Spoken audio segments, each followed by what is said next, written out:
Hi guys, and welcome back to Tremor Trails. I hope everybody is doing well out there. If you are brand new, welcome. My name is TJ. I get asked questions from time to time, especially as spring starts to ramp up, from new guys coming into the overlanding scene, asking me what are some of my most favorite trails, where should they go, something that may be low key, that's not going to stress them out too much, but get them out into the great broad America that we have.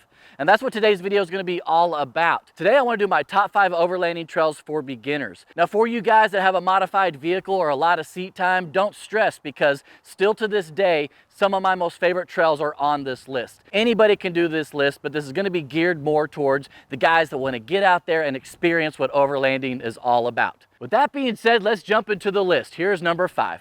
Number 5 is going to be the Transcontinental Railroad Byway, also known as the Golden Spike Auto Tour. While this is one of our longest trails on the map, this is a super easy trail. Really, it's a 1, but there are a few ruts, so we'll call it a number 2. Any vehicle can get down this trail as long as it's not muddy. This is going to be a long trail, however. You can expect about 4.5 to 6 hours out here learning all about the history of what this trail is about. Of course, this trail follows the last 90 miles of the Transcontinental Railroad, and you actually drive on the old railroad grade. Now, all along the route, you're going to be experiencing different placards that the Bureau of Land Management has put up in historical sites. There are several spots to learn really about the Chinese workers, where their camps were, the ghost towns that are out here now, the old cemeteries, the old sidings that the trains used when the line was in action. Really, all day long, you just continue to learn more and more until you get to the final payoff, which is the historic site of Promontory Summit. If you're not familiar with Promontory Summit, essentially the Union Pacific and the Central Pacific met at this spot, and they decided to drive in a golden spike to complete the line across the country.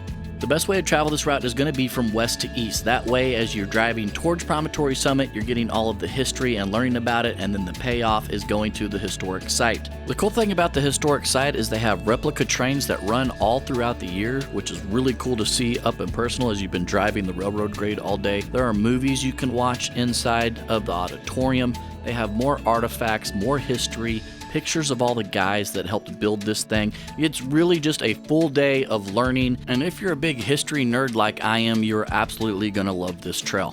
Not only is this trail historical, but it's beautiful in its own right. You pretty much pass the north end of the Great Salt Lake, you're in and out of canyons, and all day long, you feel like you're the little train going down the grade in your truck. If your kids are old enough and they can make it 4 to 6 hours going down the road, this is a really great trail for them, as well as they're going to learn how America became a superpower because of the Transcontinental Railroad and all the things that happened in the 1860s. Now, you can camp out on this trail. It is all BLM if you want to spend the night, but for people that don't have rooftop tents or are just getting started, the reason that I selected this trail, not only because of the history and the beauty, is that you are fairly close to Salt Lake City and hotels are not an issue. Once again, just remember to fuel up before you get off the interstate. Make sure you bring yourself some snacks and waters and go out and learn about the history of the Transcontinental Railroad. Hands down, one of my most favorite trails still to this day, Transcontinental Railroad. I absolutely love that trail. If you are a history buff like I am, you will love this trail as well. Let's go on to number 4. All right, number 4 is going to be in the state of Wyoming, and we are actually going to be in the Teton National Forest. The trail itself is called Flagstaff. The Flagstaff Trail itself is pretty simple. You can expect anywhere from 25 to 42 miles to do this trail. The reason that this trail stands out is for multiple reasons. Not only is the Flagstaff Trail beautiful, an easy, well-graded kind of road, but its main highlight is that you are literally only 15 minutes away from the doorstep of the Grand Teton National Park. On top of that, it appears that nobody actually knows about this place. I may regret even putting this one on the list because now everybody's going to know about it. But if you want to go do the national parks, if you want to go do Yellowstone, you want to go to the Tetons, and you want to get away from the crowds, all the tourists, you can easily come right up onto Flagstaff, find yourself a beautiful camping spot, and literally not see another person. Now, Flagstaff has streams and rivers all around it, including several different alpine lakes that you can fish. We actually camped on one of the alpine lakes. I believe it was Lake Leedy. There's also Lily Lake, there's Hidden Lake. There are all kinds of different offshoots and different places to go explore out here. It really is a remarkable spot. The Flagstaff Trail is going to be on the east side of the Teton Valley. So when you get to higher spots on the Flagstaff Trail, you can actually look to the west and see the Tetons on the other side of the valley. It's absolutely breathtaking. There are a couple things to mention about doing the Flagstaff Road though, if you are interested. The main thing is make sure that you carry bear spray with you and make sure that your food is bear safe. While we didn't see any bears up there when we were camping, we did go down to the Hatchet Resort to get fuel the next day, and we actually talked to the manager, and he had a grizzly bear going through his dumpster. So grizzly bears are a real thing around this region, but there's nothing to fear. Just make sure that you have yourself some bear spray just in case. Usually they're going to leave you alone. If you don't want to do the camping outside, speaking of the Hatchet Resort, that is a great place to spend the night. They have a restaurant there, their prices are fairly decent, and they do have a gift shop and gas station. One other thing to note about doing Flagstaff is that because we are up in the Tetons, snow is a real thing. The trail itself does not open until May 1st, and the side treks do not open until July 1st. So this is definitely a late summer kind of thing. When we were up there, we actually camped in August, which is the peak season for the Grand Tetons and Yellowstone. We did not see another person when we were out here camping, and once again, we were only 15 minutes from the Teton National Park. Any stock vehicle is going to be able to do Flagstaff. On some of the side chutes it's going to be a little bit more technical, but still a regular stock Tremor, truck, Jeep will easily make it all around this region. I hope I don't regret putting this one on the list, but if you happen to be up there and we happen to be looking for a camp spot, maybe save us some room in case the place gets crowded now that we mentioned it. No doubt Flagstaff is a beautiful trail, and the reason, like I mentioned, that it got on this list was because so many people go out to the Tetons or go out to Yellowstone, and this is one of those trails that is beautiful, easy to drive, and you can get away from the crowds. One thing that you do need to be aware of is that each trail has its own trail rating. This varies from 1 to 10, sometimes even more extreme, but I don't want to get you confused. Essentially, an overlander, in my experience, is going to live in the 1 to 5 region, and the way that I put this list together is these first two were really simple. We would consider them 1s, maybe a 2. So we're going to go to our number 3 trail that is also going to be a 3 trail rating down in Utah. Let's go check it out. All right, your number 3 trail is going to be just outside the town of Escalante in the Grand Staircase Escalante National Monument. The road we're going to be doing is the Smoky Mountain Road. This is a really beautiful and fun trail and a little bit challenging for people that don't have a lot of seat time, but nothing that's going to jump up and bite your vehicle. The trail itself is going to be about 70 miles if you want to go all the way down to the lake, and you can expect about 4.5 to 5.5 hours to get this trail done. This trail is all about dropping down towards the lake, as you're going to start at around 7,000 feet and get all the way down to the Colorado River. The beginning of the trail is going to start you off in Willard Canyon, which has a few little minor rock obstacles that are really fun to drive. From there, you're going to go into the lower Trail Canyon, and you're pretty much going to drive the creek all the way as you climb up onto the plateau. From the plateau, you're going to get to see different kind of arches, different kind of rock formations, a few cows as you continue south. Now, just one of the little tips, I prefer to go from north to south as you end up at Lake Powell and you end up close to Page, Arizona. You can travel from the south to the north, but I think the views are better coming down the mountains instead of going up the mountains. Another interesting thing is the reason this is called the Smoky Mountain Road is because there is a natural occurrence that happens right before you get to the cliffs. Long story short, a lightning bolt came down and zapped a seam of coal, and in return that fire created fissures that pretty much set this whole cliff on fire. In 1967 and in 1968, the Bureau of Mines tried to extinguish the Big Smoky fire with water and other things, and they just couldn't. Now in the summer, you're not really going to see smoke coming out of these seams, but in the wintertime, if you were able to get up here when there wasn't snow, you would be able to see it. It's kind of just a cool thing. It's really not the reason that I highlighted this trail, because this trail is just beautiful. Speaking of the cliffs, look at these views. That's what makes this trail so entertaining and fun to drive, because you start off in that little creek that we talked about, you do a little bit of rock crawling, you get up onto the plateaus, and then towards the end of the trail you just dive off a cliff and you make your way all the way down into the valley or the river basin. Now, for years they've been trying to turn this into a national park, and thank God it keeps failing, because this is a beautiful place where you can get out and camp, and if it ever goes to a national park, we're probably going to lose those privileges. So while you have the time, put this one on your list and get out here.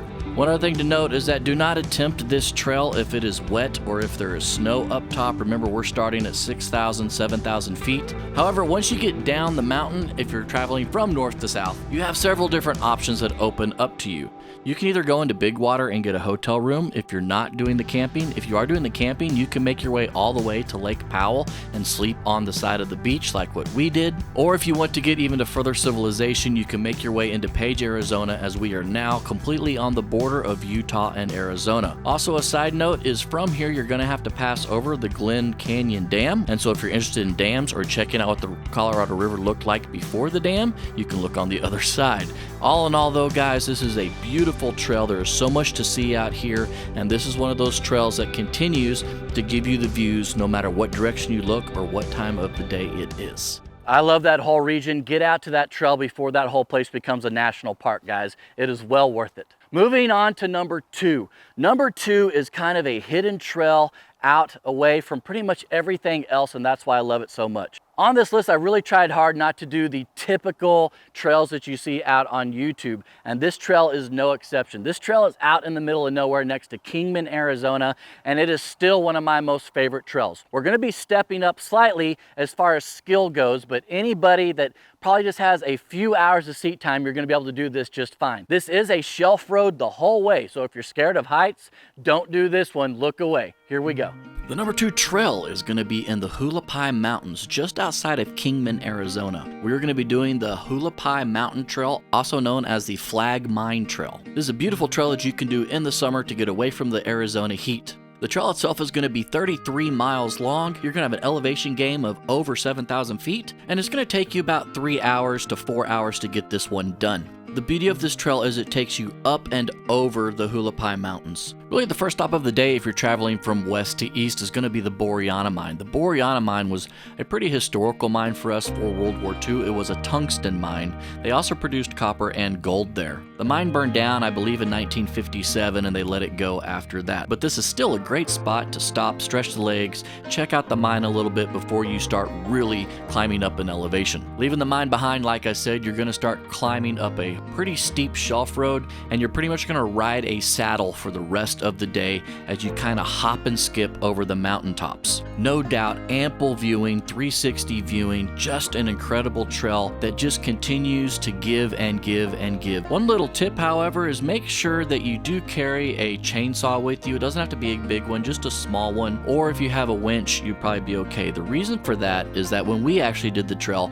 there was a tree that was blocking the trail. You find that when you get up into higher elevation, a lot of these trees sometimes fall over, and if you can't get over the tree, you're going to be stuck, and this road does get very narrow. This shelf road in a lot of spots is only wide enough for one vehicle. Nothing to stress about, just be prepared. If for some reason the trail hadn't been traveled that season when you did it, you'd be able to get yourself out of that pickle. The trail overall is going to rate as a 3, but there are a few level 4 obstacles. As you come over the top of the pass, another thing to note is that we did have snow when we did this trail down in the canyons that face the east side.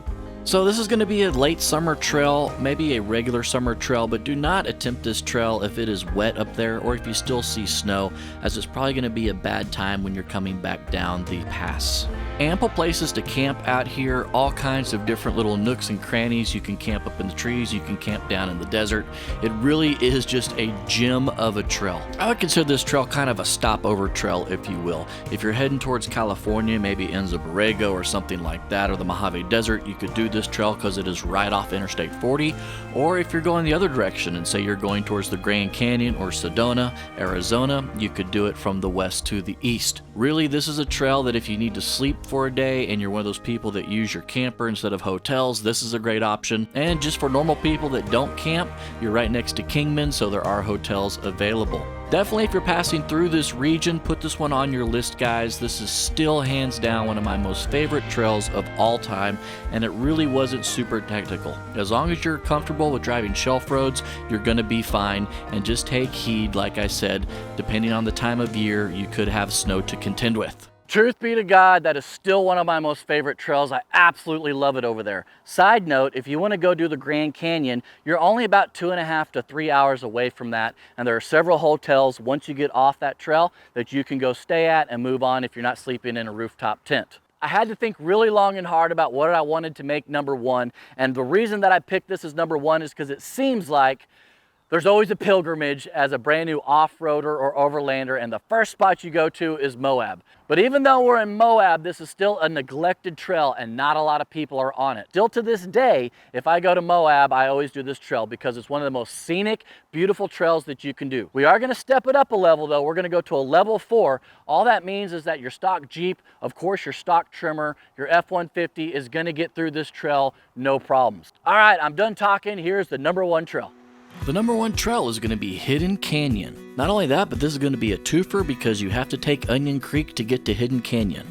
Onion Creek is considered one of the more beautiful trails in Moab. Not only that, it is a beginner trail. You pretty much just splash through the creek. I don't remember the amount of times, something like 20, 30 times, as you are down in the red rock looking at incredible spires, driving through this tight canyon, and just looking at all of the different rock formations. It is an outstanding trail. Combining Onion Creek and Hidden Canyon, you're only looking at about 23 miles, and you can expect to get that done in around 3 to 4 hours, maybe even a little faster if you are experienced. Now, the reason this one made the number 1 list for me is A, it's a challenging trail for people that don't have a lot of experience. B, it is a beautiful trail.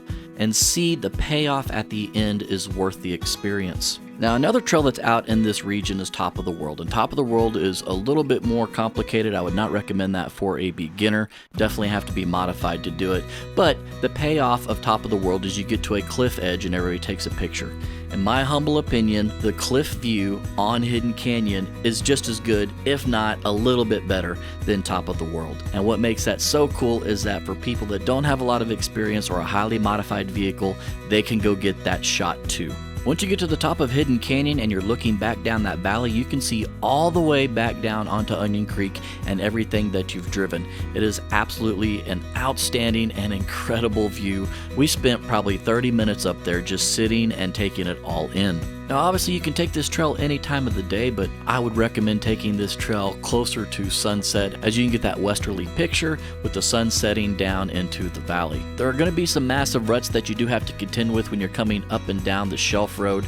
And also there are a few slick rock areas, but nothing crazy. As long as you have a little bit of seat time, you are going to be fine. Just take it slow and don't abuse your vehicle if it is not modified. Another bonus to this trail is once you get to the top of the mesa, there is ample places to camp up here. If you are down in Moab in the summer, you know that it is hot, but you can literally climb up to 7, 8, 9,000 feet and camp for the evening up in the pine trees. It makes for an absolutely enjoyable place to spend the evening before you head back down into Moab. You can get to the trail from the south going to the north, but the best way to do this trail is to start on Onion Creek and then take it all the way up over the North Beaver Mesa. From there is the Polar Mesa Road, which is up in the La Salle Mountains that you can do. You could essentially do a loop, and that'll bring you back down into the southern end of Moab. All along this route, there are ample spots to stop, stretch, check out the views, because what's kind of cool about this trail is that not only do you have the Moab look, but when you get to the top of the rim, you can also look to the east, which is the Rockies, and see those as well. It's just a trail that continues all day to give you incredible views of not only Utah, but of Colorado. So many options for camping, being a fun road to drive. This one just had to be number 1 for us. All right, so there you have it, my top 5 overlanding trails for beginners. I hope you guys enjoyed that. And for you guys that have a little bit of seat time, maybe you found a trail that you didn't know existed, go out and explore it. If you're still brand new to overlanding and you have a bunch of those questions about how to do it, go check out my other video that'll kind of explain beginning overlanding to everyone. And for everybody else that's out there, thank you so much for watching this. If you have any questions or comments, don't be scared. Hit me up down below. I'll do my best to answer it for you. And until next time, guys, we hope to see you out there on the trails. Bye.